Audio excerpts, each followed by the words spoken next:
Welcome to Man Does Tech, where I solve the problems you didn't even know you had. In this video, I will explain how to put a Volkswagen GTI in reverse.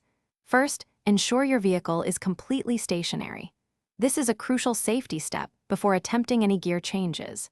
The GTI's manual transmission has a specific mechanism for reverse, which differs from standard forward gears. Familiarizing yourself with this process will prevent any accidental shifts and ensure smooth operation.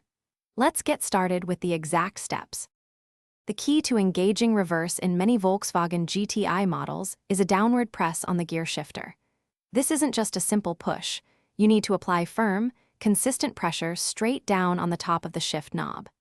This action overcomes a safety lockout, preventing accidental engagement of reverse while driving forward.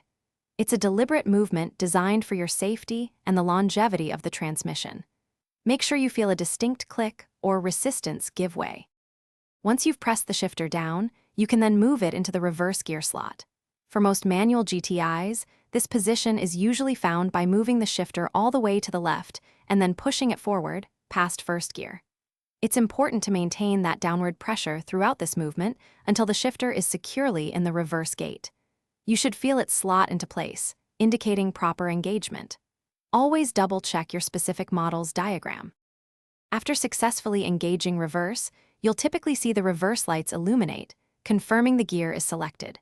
Now, slowly release the clutch pedal while simultaneously applying a small amount of throttle. This smooth coordination will get your GTI moving backward without stalling. Remember to always check your mirrors and surroundings carefully for any obstacles or pedestrians before you begin to reverse. Safety is paramount when operating any vehicle. Thanks for watching. If you found this helpful, don't forget to like and subscribe.